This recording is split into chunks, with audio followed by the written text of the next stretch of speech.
Alléluia, gloire à Dieu, nous bénissons le Seigneur pour le souffle de vie qu'il nous accorde en ce jour. Bienvenue à 1 minute de prière de ce mardi 26 septembre 2023. Aujourd'hui, le Seigneur m'a mis à cœur de partager avec vous ce passage des Psaume 144, le verset 3. Nous lisons au nom de notre Seigneur Jésus-Christ. Seigneur, qu'est-ce que l'homme pour que tu fasses attention à lui? Qu'est-ce qu'un être humain pour que tu penses à lui? L'homme n'est qu'un souffle, sa vie ressemble à une ombre qui passe. Mon frère, ma sœur, cette parole vient encore aujourd'hui rappeler à tout être humain qui se considère un peu trop, de se regarder un peu bas. L'orgueilleux pense qu'il vaut beaucoup. L'orgueilleux pense que sa vie est précieuse plus que la vie de tout le monde, ou alors de beaucoup. Mais le Seigneur tient à te rappeler aujourd'hui par sa parole que ta vie ne vaut pas plus que tous ces Égyptiens qui étaient morts lorsque la mer s'était ouverte pour les avaler. Ta vie ne vaut pas plus que toutes ces personnes qui, aujourd'hui, peut-être il y a eu une inondation quelque part et ils sont morts. Ta vie ne vaut pas plus que toutes ces personnes qui sont mortes aujourd'hui à la guerre. Ta vie ne vaut pas plus que toutes ces personnes, ces milliers, ces dizaines de milliers de personnes qui aujourd'hui ont perdu la vie peut-être dans les hôpitaux dans le monde. Ta vie ne vaut pas plus que même cet homme que tu vois dans la rue en train de se promener. Parce que tout ce que tu as dans ta vie, il fait que tu puisses te mouvoir, c'est le souffle de vie. Mais regarde l'orgueil que tu as. Jusqu'à un moment, tu te prends même pour Dieu.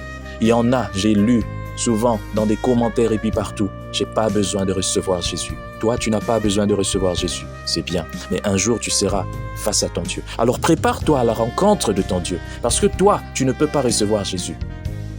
Parce que pour toi, lorsqu'on te dit de recevoir Jésus, tu penses que c'est une arnaque. Mais je tiens à te rappeler, tu es un être humain. Tu as la nature pécheresse. À moins que Jésus n'enlève cette nature pécheresse. Et la seule façon, c'est de reconnaître ce sacrifice ultime à la croix. Tu dis peut-être que moi, je vis ma vie, je me fais plaisir, je fais ceci, je fais cela. Il y en a aussi qui, comme toi, se faisaient plaisir, qui faisaient ceci hier, mais aujourd'hui, ils ne sont plus là. Mais seulement la question, sais-tu là où ils sont? Point d'interrogation. Alors pose-toi la question dans ta vie, parce qu'à un moment, tu peux aussi quitter ce monde. Et rien ne changera de toutes les façons, parce que tu te prends la tête. Il y a des rois. La reine vient de mourir il n'y a pas longtemps. As-tu vu le soleil changer? Qu'est-ce qui a changé? Et même des chiens sont toujours vivants pendant que la reine est décédée.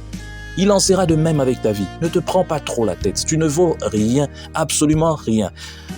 La seule personne qui peut donner de la valeur à ta vie, c'est Jésus-Christ. Vous avez lu dans la Bible, un lion mort ne vaut pas plus qu'une fourmi vivante. C'est la même chose. Tout ce que tu peux avoir, tout ce que tu peux être, tout ce que les hommes considèrent en toi, ce n'est rien à côté d'un simple homme mais qui a donné sa vie à Christ. Parce que sa vie vaut beaucoup. Lui, il a l'éternité. Mais toi, tu es encore condamné parce que tu n'as pas fait ce pas. L'évangile n'existe pas pour caresser le monde, non. L'évangile existe pour dénoncer les œuvres du mal. Si aujourd'hui le monde vit ce qu'il est en train de vivre, le péché a atteint son paroxysme. Aujourd'hui, il y a la famine, il y a toutes ces choses. C'est parce que tout justement, l'être humain ne veut pas se laisser régénérer.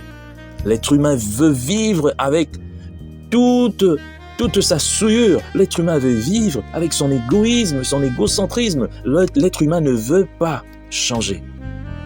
Et ces derniers temps, lorsqu'on prêche la repentance, les gens s'énervent. Peu importe si vous vous énervez, la vie ne vous appartient pas. À moins de donner ta vie à Christ, tu es perdu. Si tu penses que tu es quelque chose, tu te considères un peu trop, je tiens à te rappeler encore, la Bible dit que tu n'es qu'un souffle. On peut aujourd'hui juste te souffler et tu vas disparaître comme l'herbe de champ. Tu n'es que fumée, ta vie n'est que fumée, à moins de donner ta vie à Jésus-Christ. L'être humain non régénéré est une personne qui est condamnée à l'enfer. L'être humain irrégénéré mourra 2 fois. Mais si tu donnes ta vie à Christ, tu ne mourras plus la seconde mort. Je tiens à le rappeler, je rappelle tous les jours. Si tu donnes ta vie à Christ, tu ne mourras pas la seconde mort. L'instant qui vient ne nous appartient pas. Il y a des gens qui pensent même être maîtres de son souffle, surtout les gens qui font du mal aux autres. Tu vas aussi chez toi, tu dors. Tu penses que le matin, c'est par magie que tu vas te réveiller. Et si la nuit, ce Dieu qui juge les âmes claquer seulement ses doigts, tu disparaîtrais. Je tiens à te dire, toi, qui te dis, bon, laissez-moi vivre ma vie. En réalité, ta vie ne t'appartient pas. En réalité, la vie appartient à celui qui t'a donné le souffle.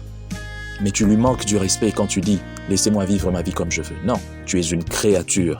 Créature. Il faut répéter « Je suis une créature ». Lorsque l'être humain répète « Je suis une créature », au moins ça l'empêche de se donner des ailes.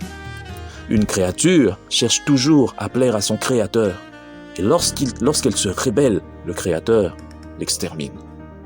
Tu es en rébellion contre ton créateur par ta façon de vivre. Parce que tu veux vivre selon toi-même. Mais la vie, ce n'est pas toi-même qui te l'est donnée. Tu es une créature, on t'a fabriqué.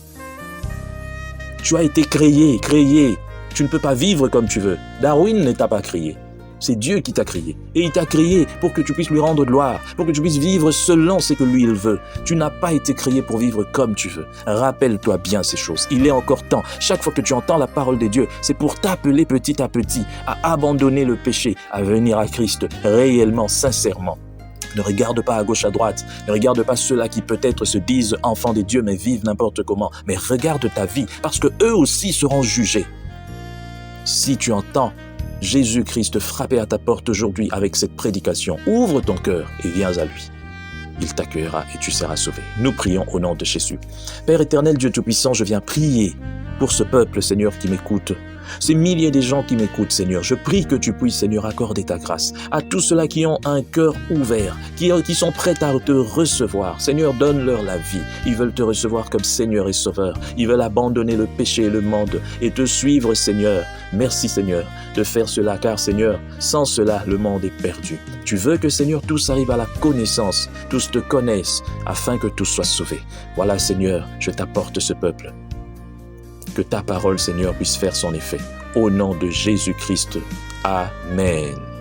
Chers frères et sœurs, dans le Seigneur, vous avez l'occasion de servir Dieu avec votre temps, avec votre intelligence, mais aussi avec vos moyens. Soutenez, restez unis dans 1 minute de prière chaque jour. Écrivez-nous, envoyez vos dons ici. Que Dieu vous bénisse.